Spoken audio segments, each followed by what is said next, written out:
in the pain. So, say hello. Is there anybody in there? Knock if you can hear me. Is there anybody home? So, we're on week 4 of mindfulness. After this, really, I've gone through the five key areas. Well, the 5 key practices. So, after this, it's going to be just practicing as a group. If you want to practice, just let me know. Otherwise, I'll knock it off and I'll knock it off and replace it with something else. But I think mindfulness is quite important. Anyway, what time is it? Soon be time. Got my bowl. Check it out. What you been up to today? Weather was a bit weird, been sat outside reading. And then it started raining. What? Too mean. But it's nice to smell the rain and the ozone in the air and the dampness. Getting connected to oneself. So,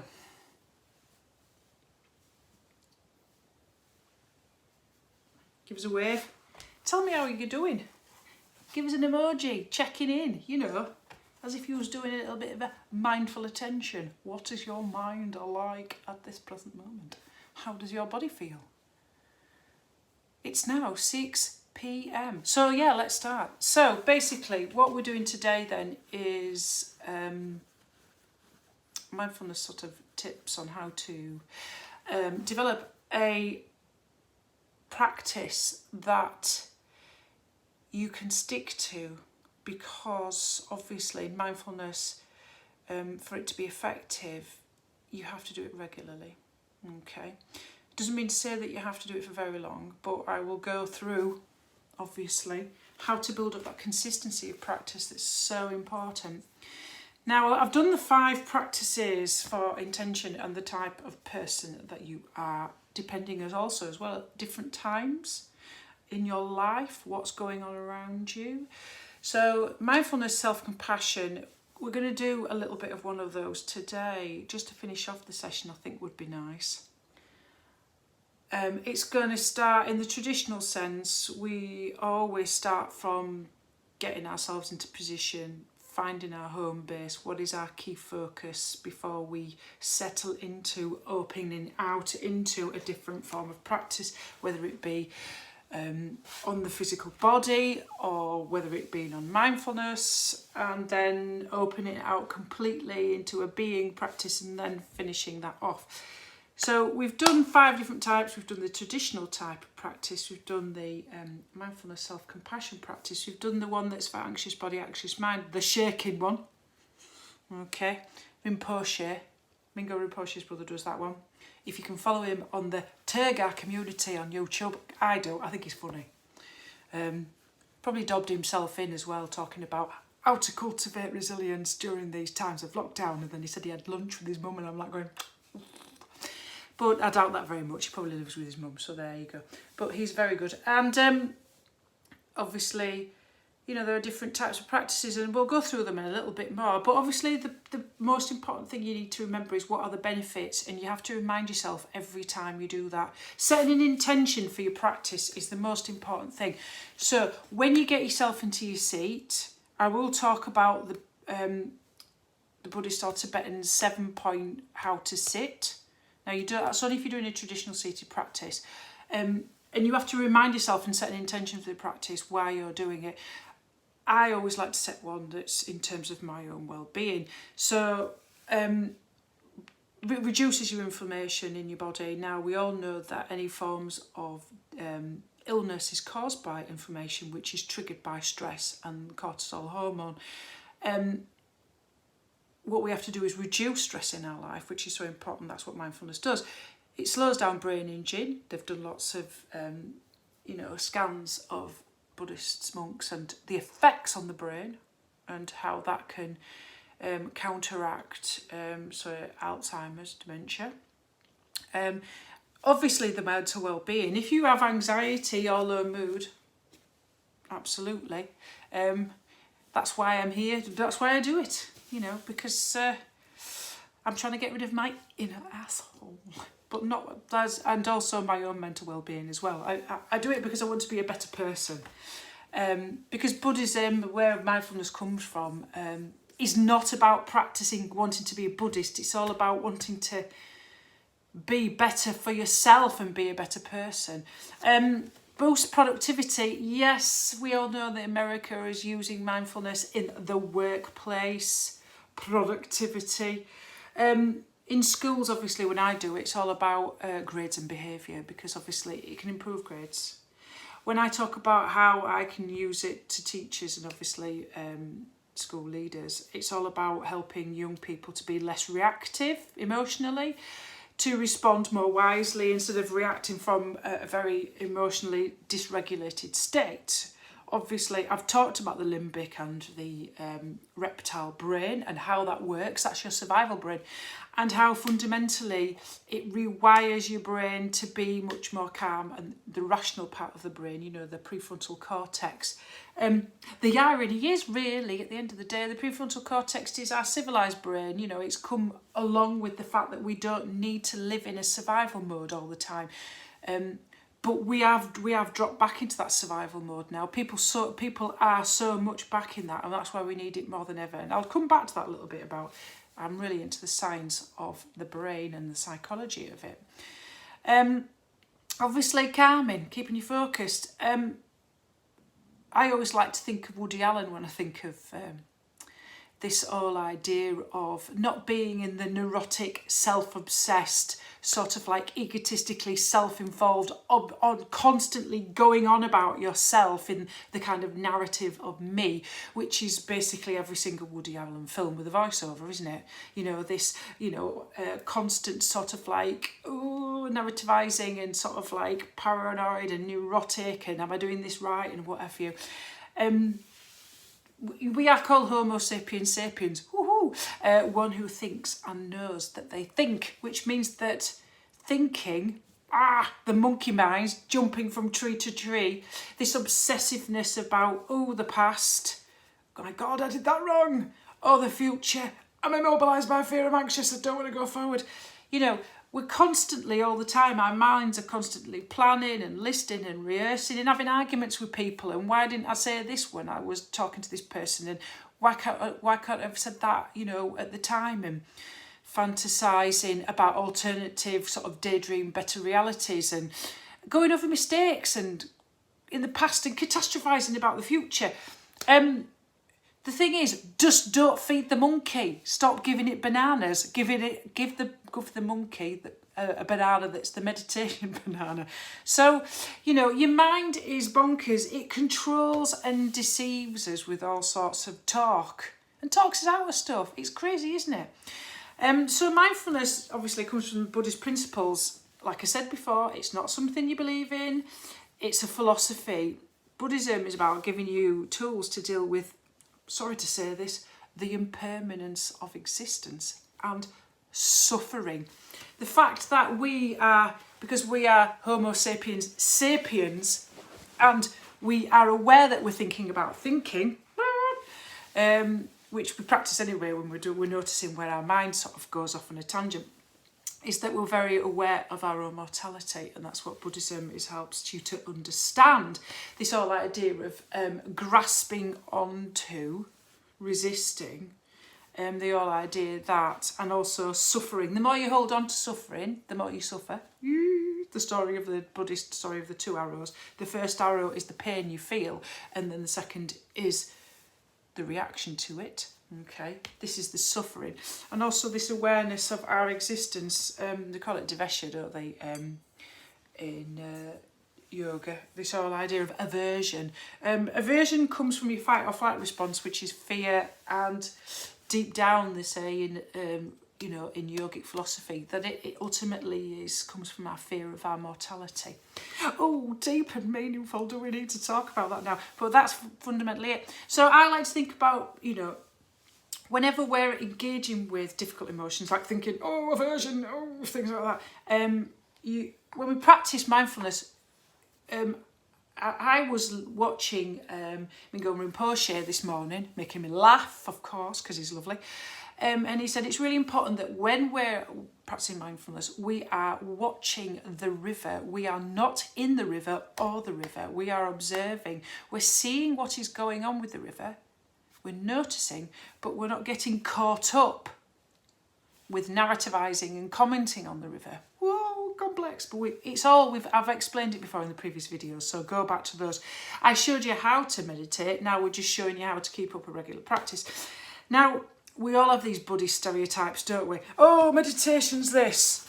You see your Buddha statues, the serene face, fixed like this. But and that meditation is easy. That it's somehow uncomplicated and it solves your life. I'm going to tell you the truth.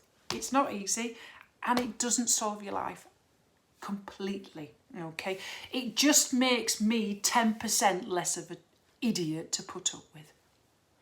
Because that's why I'm here. I'm not doing yoga because I want to completely resolve myself over the issues, because that would be impossible. I'm a human being. I've got lots and lots of problems and I've got lots of weaknesses. That makes me who I am. But fundamentally, when Minds with Heart is the charity that I work with, and we teach we teach schools how to teach mindfulness in schools, and we use the analogy of the horse whisperer. Whispering the horse, training the wild horse of the mind, because your mind is like that all the time. It's very, very reactive. It's very triggered all the time. And basically, I'm quite an angry person. I'm quite negative. I have to avoid watching sort of like the news, because I am a massive idiot. So, it helps me to be more aware of me being an idiot sometimes. And aware of my monkey mind. That yada, yada, yada, yada. Oh, you wake up in the middle of the night and your monkey mind's going off and it won't shut off. What do you have to do? You have to distract it, practice mindfulness. There you go. So let's talk about the pro tips of mindfulness, how to get a regular practice. Now, obviously, we're talking about behavioural cognitive science here. Mingo Rinpoche is very good in the neuroscience, by the way. Neuroscience is so important.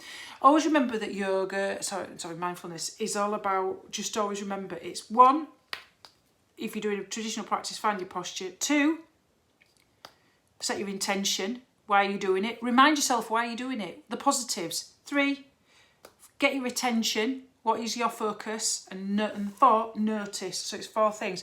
Now, the good thing about mindfulness is, and I remember this because obviously I watch Mingo Rinpoche a lot, he said that mindfulness is compassion.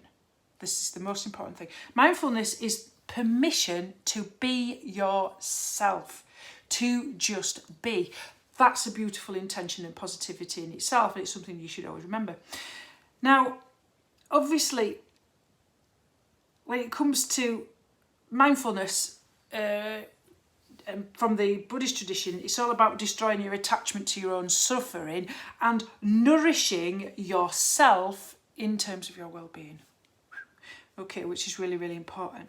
Now, I will come back to that when we do the practice, because I'll put a bit of compassion element in the end of it, which is really good. Now, I realised that obviously I need to talk to you about these bullet points that I am going to go through. You can always go back to this again. You don't have to have a pen and paper to go through this. 1, do you have to meditate for hours on end? No, you're not a Buddhist monk and you're not sat in a monastery all day. 5 to 10 minutes every day. If you can't do it for 5 to 10 minutes every day, do it for 1 minute.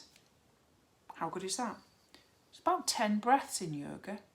So if you haven't got a timer with you, you can just practice awareness of 10 breaths. That's very, very important.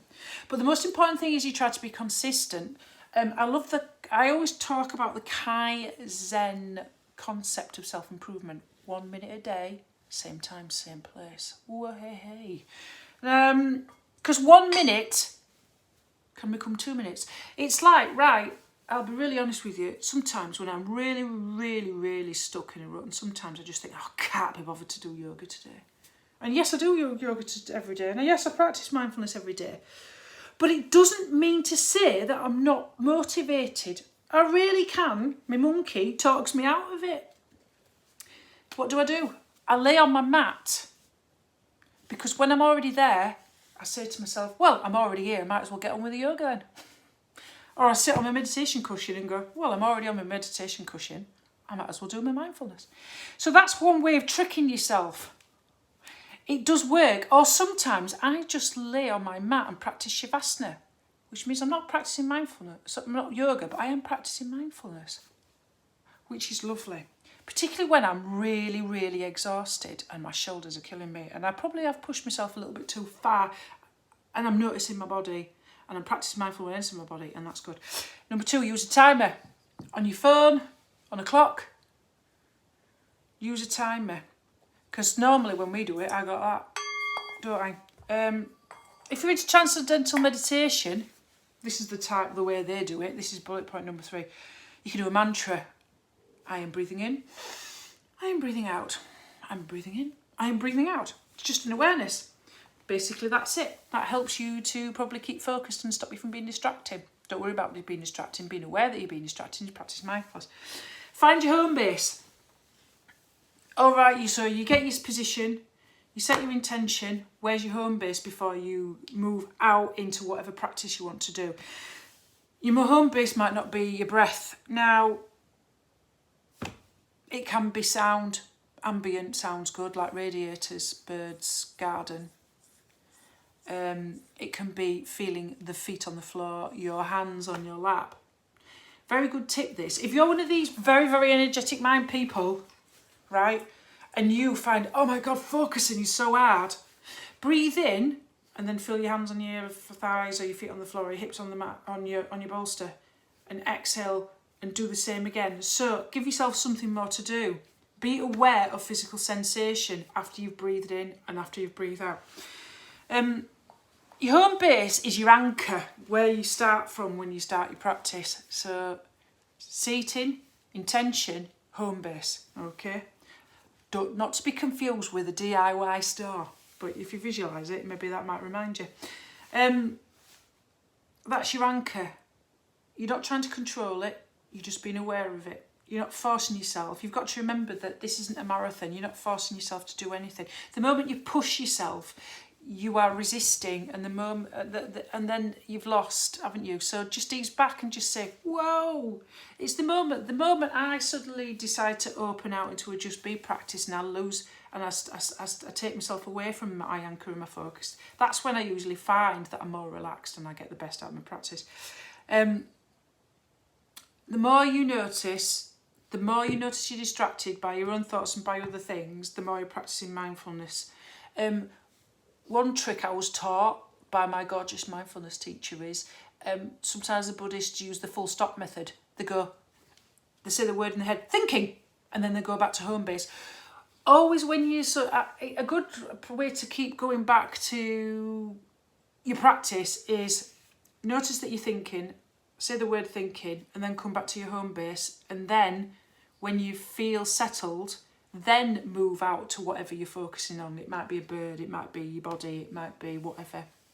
Okay, just always come back to your home base the moment you're distracted, whether it's your breath or whatever. You just got to be nerdy, really. Just have that nerdy curiosity about everything, with compassion and kindness, of course. Don't be sort of like, oh my God, I'm pants at this. Your mind's like telling you stuff that it does. Your mind will tell you that you crap at meditating. It will try to talk you out. That's not you, that's your mind, isn't it? So you just go, just kindly move back to be focused. Just be nice. If it helps, recruit an image, something that has rhythm and movement. You could visualise the sea going in and going out. So as you inhale, it's like the tide's coming in, and as you exhale, the tide's coming out. And it's kind of nice, that flow goes with that visualisation. Visualisation's good. You've just got to find your own system. These are all lots of tips. Just find your own system. I know what works for me. It's sound. Window open, birds tweeting. Oh, being in the garden, tweeting. Even when on a cold day, because I'm not out in the garden, when the radiator's on, I really like the ambient bubbling sound of the radiator. It just takes me off completely. Lovely. Audio meditations, it's not cheating. Because at the end of the day, you're basically fundamentally getting instructed, aren't you? Whether you're listening to me or you're listening to anybody else. A lot of people use apps, don't they? Not wrong with that, is there? Some of them are expensive. I know years ago, I used to have Headspace app, but it was just it was £60 a month, £60 a year or something. And it got a little bit repetitive for me, and I was like hoping it would be a little bit different every time. That's why I do my own practice. Okay, so I stopped using it. It's a great way to start, honestly. Seriously, it's a great way to start. And also as well, it reminds you when to do it at certain times of day, and you've got a little timer and everything. What was I thinking? Reward yourself. You know, I always moan about on Facebook about Duolingo. The owl is always bullying me. Well, he does look like he's bullying me, but he does reward me. When I'm practicing my Spanish, because I get on leaderboards and I get hearts and I get things like that. Now you need to do your own alternative to the Duolingo owl when he's not bullying. What can you do to reward yourself for having a consistent practice, doing it every day? You can set yourself a challenge. I'm going to set myself a challenge. I'm going to practice 5 minutes every day at the same time. And I'm going to reward myself. For me, I remind myself of the benefits. That's a reward in itself. But if you can't, try not to reward yourself with stuff that's not very good for your health, such as a can of special brew and a full Toblerone. Okay. Reward yourself with something nice. Because at the end of the day, you are trying to instill good habits into yourself. Okay, a little bit of a wink there. Ching ching. Okay. Reward yourself with a nice apple. I'm being a little bit cheeky there. I understand. Look at your day. What is your average day? Now I know our day's gone to pot. When can you do it?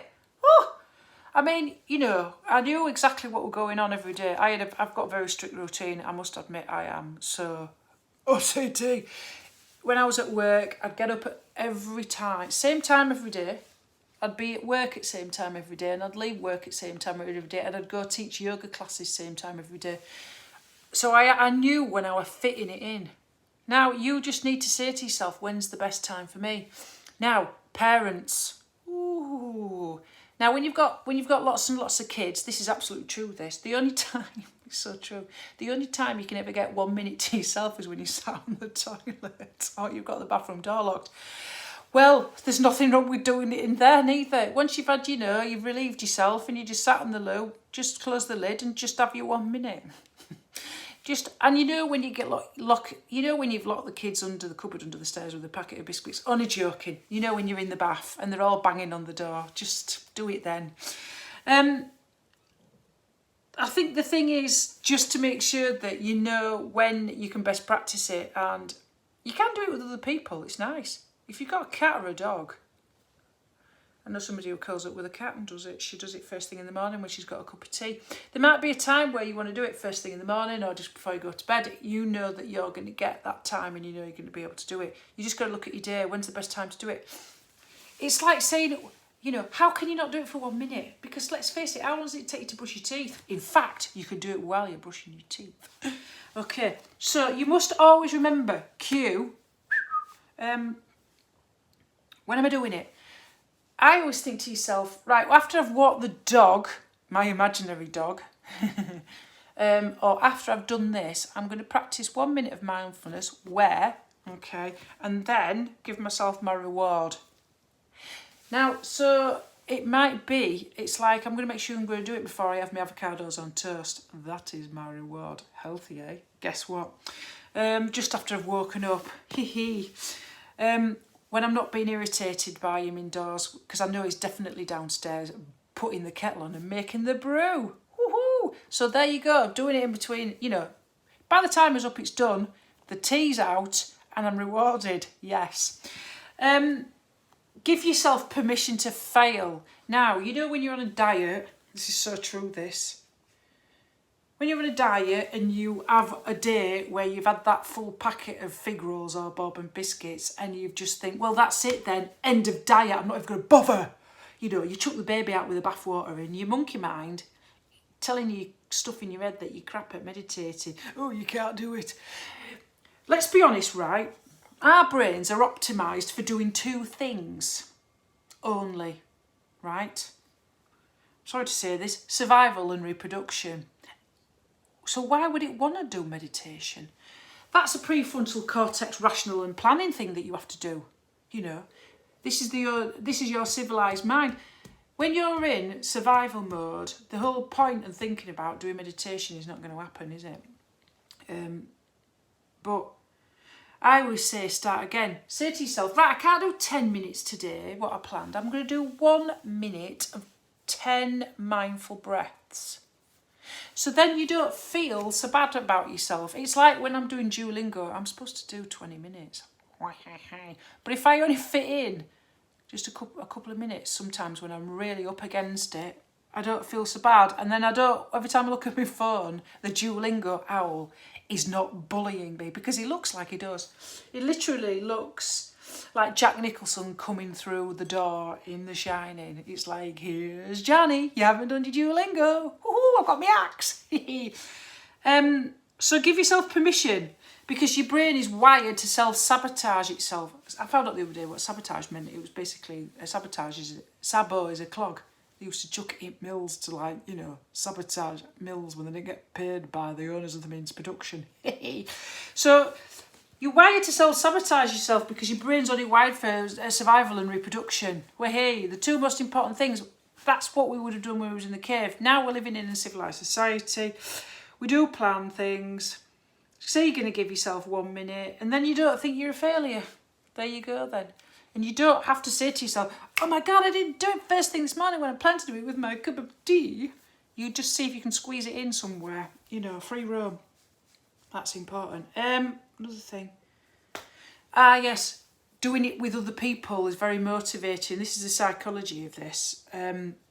You need a community of meditators who are like your positive sort of like buddies to cheer you on. Not in a kind of bullying kind of way. Not in a kind of like twitchy curtains, you're not standing on your front doorstep on Thursday at 7 p.m. at night clapping. Not that kind of way.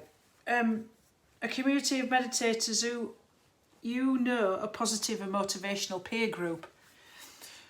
Bit like me. Well, you could join this group, once a week. But if you want to do it every day, then you have to say to yourself, is there anybody I could do it with? Or maybe I might set up an Instagram, sort of like Facebook Live type thing. That would be good. Every day for 5 minutes, and then it's like you can't. I will become the Duolingo owl, and you will hate me because I'll be staring at you like that. Not with a knife, but with my stick that I use for me. Yeah. Right. Obviously, we talked about seating practices, but when I think about seating practices, you don't have to think to yourself, does it have to be a seated practice? It can be any activity that allows you to move from thinking to sensing. You don't have to. You can do a free range meditation, nothing to do with eggs, but anything that will stop every activity we do, which is on autopilot, like driving the car or having a shower or brushing your teeth, you can turn that into an awareness exercise where you're not narrativizing or labeling or analyzing or chatting about the action. You're just feeling the whole sensual experience. Anyways, it'll make you feel more alive. It'll make you realise that you are alive, that you're not going through the motion. Do you know what? That's the whole point about mindfulness is because when you're going through the motions in your life and you're on autopilot, you miss most of it, don't you? You're supposed to be glad you're alive because you are alive. That's the whole point. You're a being person. So, mindful walking. Oof. Going out for your 1 hour constitutional and lockdown. Mindful tea drinking's brilliant, especially if it's Yorkshire tea and you've got a couple of dunkers. Washing dishes. I'm not being sexist here, and no, neither, because guess what? I don't wash the pots in the house. Hee hee. Neither do I cook the tea, actually, come to think of it.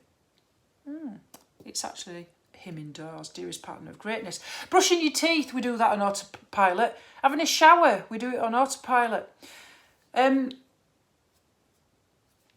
As long as you don't identify it. You see Zen Buddhists, they like do the cold waterfall thing and they feel it, don't they? Oh, it's freezing cold. How can I not resist the cold?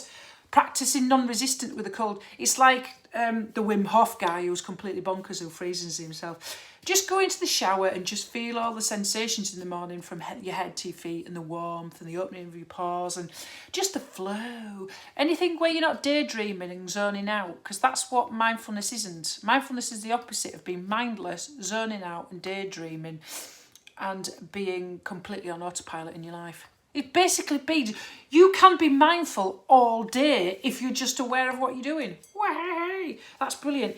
Now, toothbrushing, the detail of it. I mean, I don't like toothbrushing, it makes me go, but like, you know, I'm not a really big fan of it. Mindful hand washing, you know, because we're supposed to do it for so long, aren't we? You know, as you're reciting out, damn spot, only joking, Lady Macbeth. Bath, sat in the car, driving, garden, don't matter where you do it, as long as you do it. And to be honest, some of us like to have our go-to places. Do you like to sit under the tree in the bottom of your garden? Have you got a shed you can sit in? Cupboard under the stairs, only joking. Making a nice little altar. Now, I am completely, utterly secular. I don't believe in any form of religion. I'm not saying I'm a nihilist, out of Big Lebowski. I believe in nothing. Being spiritual basically means that you have an understanding of something greater than yourself. So the definition of spirituality can be that you believe in humanity as a humanist. So I'm a humanist, I'll be really honest. So I do have a spirituality, but it's a humanist one. I believe in the whole human race. That's what a humanist is. So yeah, where was I? I've just distracted myself, haven't I? I've gone down a tangent, which means I've not been very mindful. Coming back to this whole idea of being aware of this idea of living and not being on autopilot is so important. And going back to what Mingyur Rinpoche was saying in the lecture that I watched the other day, because I watch all his lectures all the time, he was saying that you're just enjoying the privilege of being alive, beingness, being in your body, the sensation. And if you think mindfulness is hard work, just fake it till you make it. Just try and fake it, the enjoyment of try to think about, I'm going to say a word, the sensualness of the practice. Just enjoy your body. You're trying to mentally reframe your body to enjoy your body and the beingness of your body, because that's what mindfulness is. Coming back to what I said right at the beginning. What did I say right at the beginning? That at the end of the day, it's all about celebrating, being compassionate with yourself, enjoying who you are, your beingness, your being a human being, giving yourself permission to just be, reminding yourself what you are here without all the other stuff piled on, the authenticity of your humanness, not the role that's been forced on you from work that tells you have to do this, this and this, the authenticity of who you are, the truthfulness of who you really are without all that social conditioning and that stuff thrown on you. Oh, I get too deep sometimes, I need to stop it. I can go down the rabbit hole. I'm getting a bit matrix. Let's see how far the rabbit hole goes. But that's the whole point, isn't it, Buddhist as well? It's not just about the impermanence of existence and suffering. It's all about the illusion of what we tell ourselves about our existence, the ego, the narrative. So getting back into just enjoying your body. I mean, sometimes if you're feeling it's just like going to be really hard and doing a mindfulness practice, just mentally reframe it that you're experiencing the body and enjoying the sensation of the body. Pretending, I don't know, you're in a hot tub. Maybe, I don't know. Just breathing in the calming, healing light or something like that. Try to use positive visualizations just to get into it, because some people are like going, oh my God, this is getting to be a chore. So sometimes you have to fake it for a little bit until you get into call it the zone of enjoyment. So I'm going to give you a little cheat sheet. I've called this one the Justin Timberlake mindfulness meditation. I don't know why I come up with these things. Instead of bringing sexy back, it's called I'm taking the lazy back. Okay, so you could do this kind of meditation. I think it's nice as well because it's like a compassion-based meditation as well. So you can do this with a pet, a kid that's not too wiggly, your dearest partner of greatness. Terrible reference there to the Scottish play. Or just another person that you sat on sofa with on a bed. You remember that time we used to be like kids and stuff and you just used to love laying on the floor and just flagging out? Well, just completely flag out. So if you're going to do like a Justin Timberlake practice where you bring in the lazy back, crash, bed, floor, couch, cushions, whatever, curl up with your pet, your person, whatever you're, and just close your eyes, deep breathe in, sink into each exhale, just relax into it, just get deep and floppy and sort of like, just go for it and just focus on that deep connection with comfort as you're relaxing into it, the exhale, that connection with the person that you sat next to, cuddled up to or whatever, or your pillows, whatever you could be a soft toy. I've got a pillow that I always cuddle. I'm weird.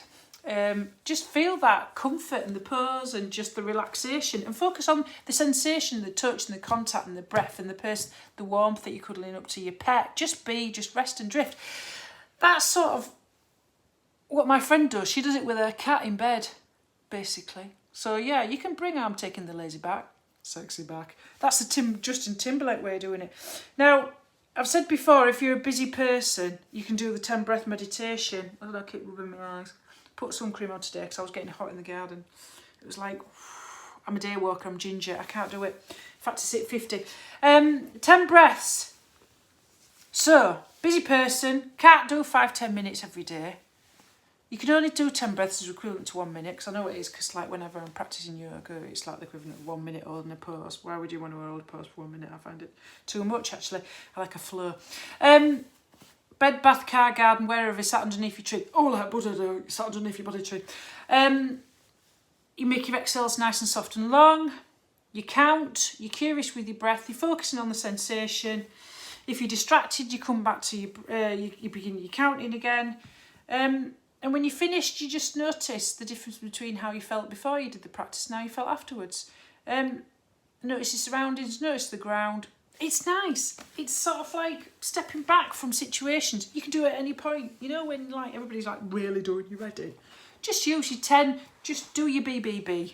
Breath, body, be. And just count and just get in the moment. So that's good. So, right, I'm going to talk a little bit about traditional practices. Even though you can do all these mindfulness stuff like walking and stuff like that, it's still a good idea to do a traditional seated practice if you can, when you can, even if it's a minute a day. Only because practicing stillness and awareness is a good muscle sort of like training. And I'll talk about the 7-point system, Buddhist Tibetan system of the seating practice. I think I talked about it before. 7 points. I don't follow the traditional way of doing it because there's some couple of things I don't like. You're not supposed to just follow rules, really. You're just supposed to do what's good for you. Now, as long as you remember that you've got your seat, got your posture, it's 7 point. So, make sure your hips, make sure your knees are not higher than your hips. Make sure you're seated in a position like that. Okay. So, your legs are crossed. That's number 1. Bing bong. Number 2. Okay, spine long. Okay. Now, what do you do with your hands? Now, holding your posture up here can be really uncomfortable. This is a top tip I was taught. Just allow your hands to just dangle, right, outside of your hips. Okay, and without moving your shoulders, just bend your elbows and you know where to place your hands when you practice meditation. And then you don't have any tension in your shoulders. You could also, before you start, do some shoulder rolling, neck rolling and warming up and loosening up. That upper body, even though your spine's long, you need a softness and a relaxation in the upper body. That's so important. Now, chin slightly in. So your spine's long, so it relaxes your jaw so you don't get any tension there. That's really, really important. Eyes. Well, traditional Buddhist meditation is like eyes going forward, dotting into space and staring. I mean, for me, I prefer eyes closed because I can focus on proprioception, I can focus on internal states, and also as well, I don't want to stare. focused, soft gaze, or eyes closed. Traditionally, mouth is open with the tip of your tongue in between your gums and your teeth. So you don't dribble, because there's nothing worse like that, where you go like that and you start dribbling and you keep wanting to swallow it for about 5 minutes. I don't do it with my mouth open. Still have my tip of my tongue though, in between my roof and my mouth and my teeth, because I don't salivate. That's important. I don't like my mouth open. You might want to do it inhale, exhale, mouth open, extra tension. It's up to you. Find your way of doing it. So what else do we need to do? So we've got chin, we've got easy relaxed shoulders, we've got back straight, we've got our arms in the right place, we've got our legs crossed. That's your position. Intention, set your intention for your practice, then move into your home base. What is your focus? Breath, sound, body. Feel your breath in your nose, feel the rise and fall of your chest, feel the rise and fall of your belly, wherever it is. That's your home base. You come back to that every time you're distracted. That's your home base. And then you can open out into whatever is going to be your focus for that session, counting, whatever. And if you're distracted, just come back to wherever your home base is. Now, what else was I going to say?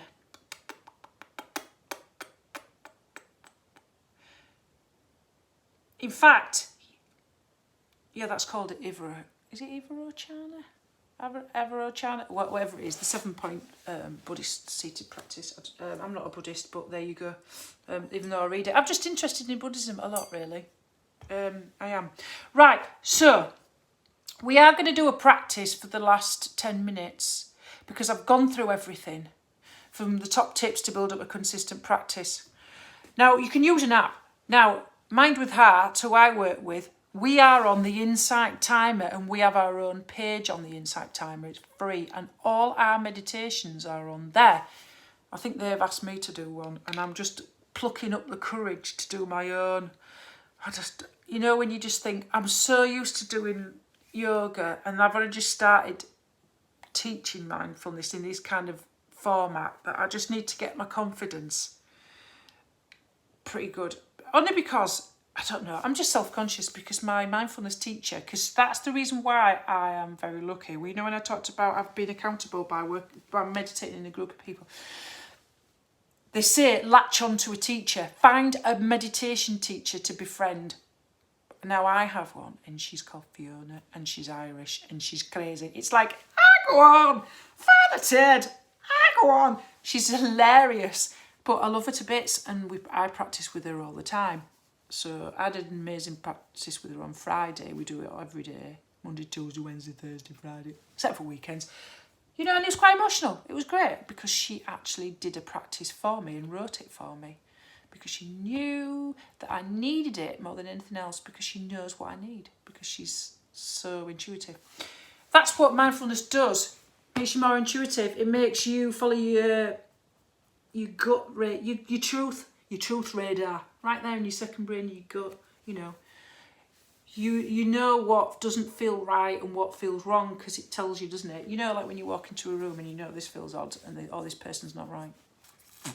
Your mindfulness radar. Do you know what mindfulness is? It's a massive bullshit detector, and I'm swearing because it's true. Because when I really, really started doing mindfulness, I was going through the worst period in my entire life. And you know what? I cried every time I practiced mindfulness. I cried afterwards. And I thought the only way to get rid of this crying is to do more mindfulness. So I kept crying more. And went back to my meditation teacher and she said, you know why you're crying all the time? It's because your authenticity and your truth is coming out and it wants to tell you to leave something that is causing you misery. And I was in a job that was making me incredibly unhappy. And the moment I left that job, my meditation was brilliant because I stopped crying because my mindfulness was telling me the truth. Hey. Right, let's start this meditation practice then. We're going to do, focus on the bullshit detector of mindfulness. Isn't it wonderful? It makes you the most truthful, more authentic person on the planet. It makes me more annoying, I'm sorry to say. It makes me more Marmite. But then again, I really don't care because what other people think of me is none of my business. That's the other wonderful thing about what mindfulness teaches you. Right, let's do a practice then. I'll get me bell out, as Patti Belay would say. get myself into my position, your 7-point practice. So where's my knees? Okay, where's my hands? Just let my hands drop, then just put them in the right place. Shoulders, okay, nice and comfortable. Chin slightly tucked in, okay.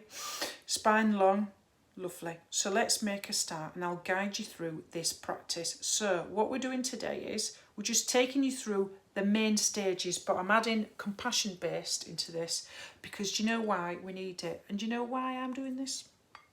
Because this is my version of clapping on the doorstep. So if you don't want to think of somebody that you really want to wish well in terms of their well-being, anybody who's struggling, you can bring to mind a key worker, an NHS person, or all those NHS workers, okay?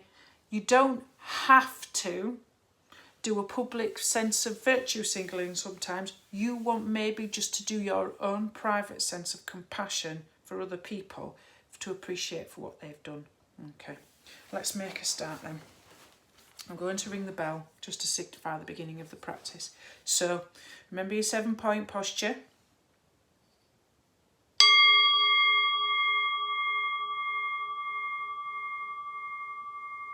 Eyes closed or soft gaze looking down just ahead of your shins.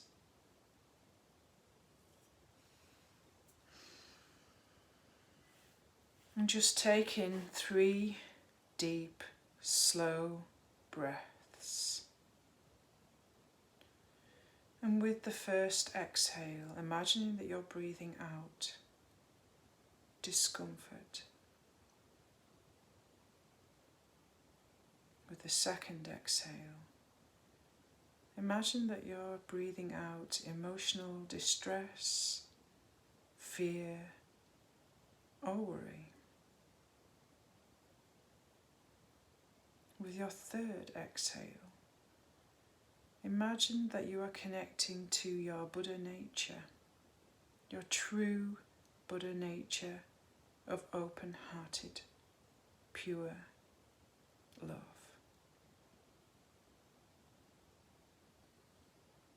And settle. Settle into a natural breath, an awareness of the natural breath.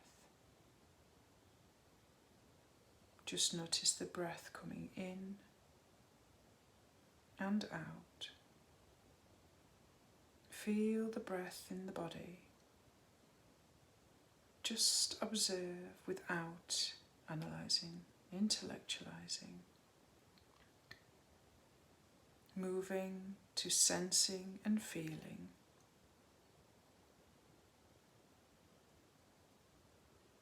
Observing.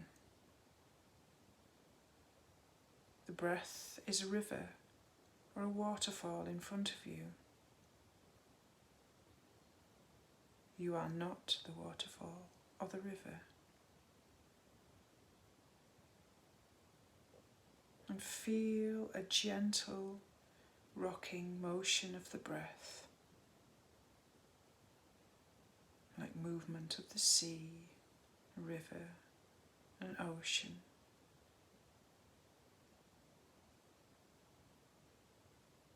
And if the mind wanders, as it will, this is completely natural. Just appreciate the moment of wakefulness when you notice that your mind is distracted and come back gently, kindly, and compassionately back to the breath.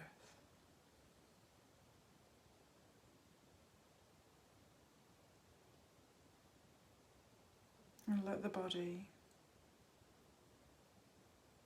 be aware of the breath like a gentle caress, like an inside massage. Feel how the breath is nourishing you, releases all tension. With each exhale, letting it all go. Breath awareness, not breath control.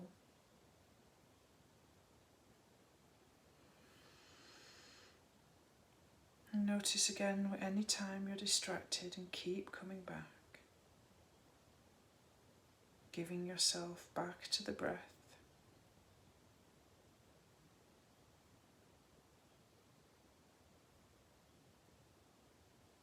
Breathing in and breathing out.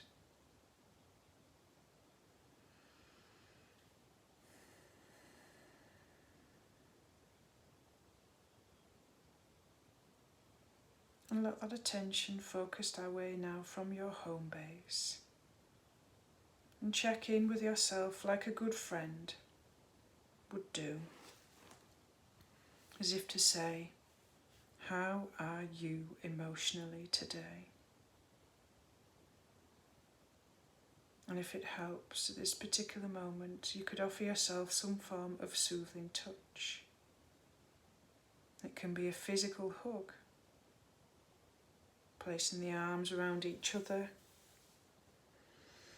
maybe placing one hand on the heart, connecting with the heart space or the heart on the belly. Whatever you want to do to offer yourself this consolation, this hug. There's no right, no wrong way to practice today. And savour the sensations of breathing in and breathing out. And imagine that as you're breathing in tender and compassion for yourself. Feel that awareness. Savour the sensation. I am breathing in tenderness and compassion for myself. It may come towards you as a word, an image, a symbol, anything that comes to mind.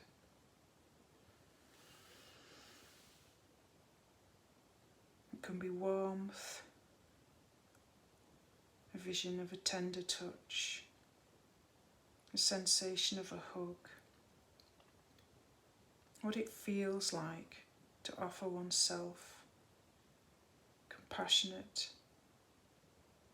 heart-based love. And then shift outwards, shift the breath outwards.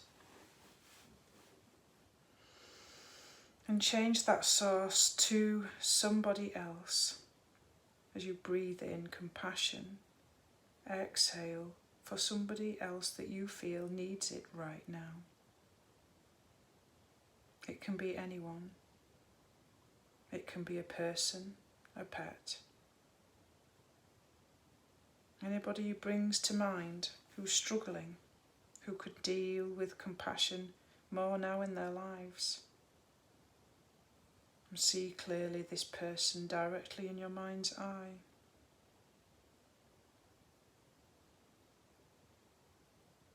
And imagine that with each of your out-breath that you are giving them the sense of release and peace that comes with each exhale.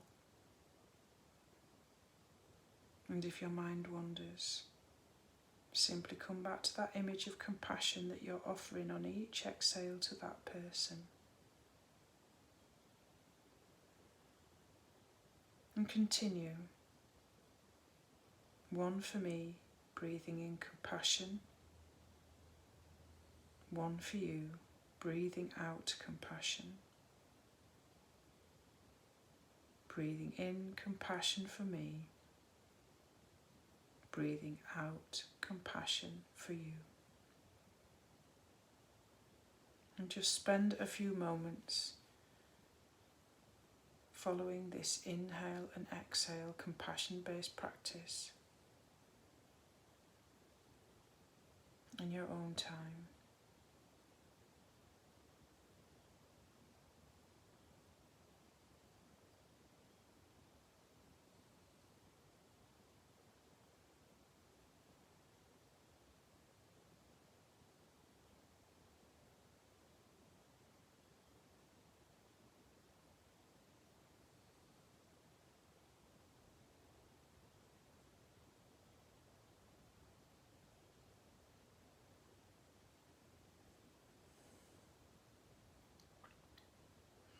And now expand that sense of compassion outwards.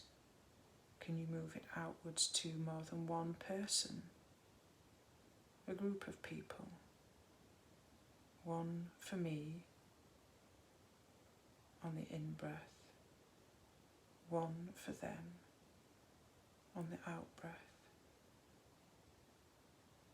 It can be anybody that you want to visualise today. It can be for all the care workers, those people on the front line, the NHS workers, the people who empty our bins, who look after the people in the homes, the people who keep this whole country ticking and running, the backbone.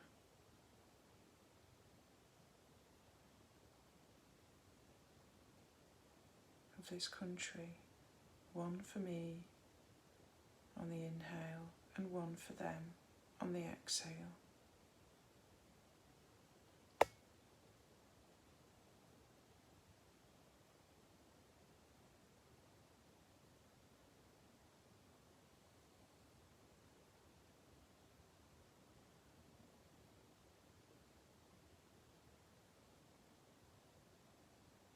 And now expand your awareness outwards.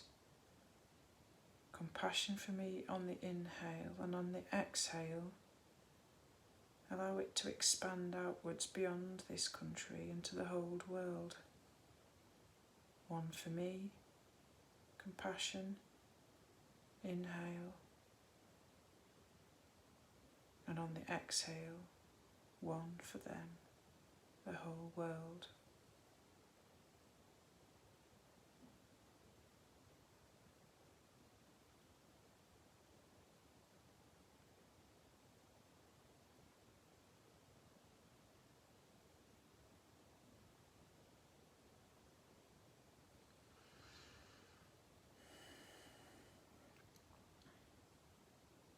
And just now let go of whatever you are focusing on now, and open your awareness completely outwards. Just feel with complete feeling and all the senses, whatever drifts in and out of your awareness, letting go of all focus. Just simply be.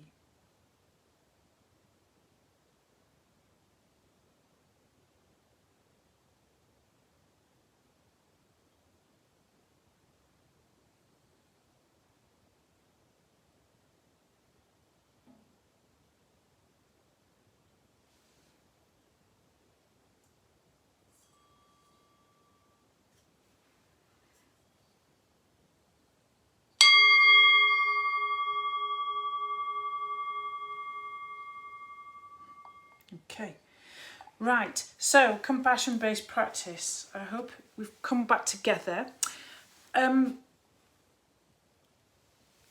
It feels inauthentic doing a compassion-based practice like that sometimes, but the more you do it, the less inauthentic it feels. But the reason why Buddhists practice self-compassion, and for other people, is it sort of destroys our attachment to our own suffering, because it gives us that resource to be aware that ultimately, Buddhists believe that ultimately all humans suffer. And when we're attached to our own suffering, we can sort of think worryingly that we're the only person who is suffering, when ultimately it is all of us. And it's very healing practice. It's probably the most healing practice you could do. If you want to find out more about self-compassion based practices, follow somebody called Christine Neff. She's like a doctor, and she's of psychology, and she's really into it, and she does a lot of it. So it's hard to struggle sometimes with visualising other people. I mean, sometimes when you do self-compassion practices, you pick somebody as well who you don't get on with as well. But I didn't add that one that time. just savouring that sensation, really. That's my version of clapping for the NHS. Everybody's got their own way of doing it. I'm not really a thoughts and prayers person, but I also believe the importance of wishing people well and being well for yourself. That's not the point of the compassion-based practice, it's the psychology of it. It's what it does for you, because it makes you better, which means that everybody around you benefits from being with you, because you're on a much more, how can I say, going back to what we said before, makes you a much more compassionate person. Which means that if you're a care worker and you're working in the NHS and you've got compassion fatigue, vicarious PTSD from working in such a difficult situation, self-compassion practices are the antidote to what I said about earlier, which is the fear, the aversion, the one where we're constantly thinking about the shortness of our existence, because Buddhists are always the antidote to the fear of the shortness of our life and the impermanence of our life and the possibility that it could end sooner than we think because we're living in a state of fear now. The antidote to that is self-compassion based practices and Buddhist based practices.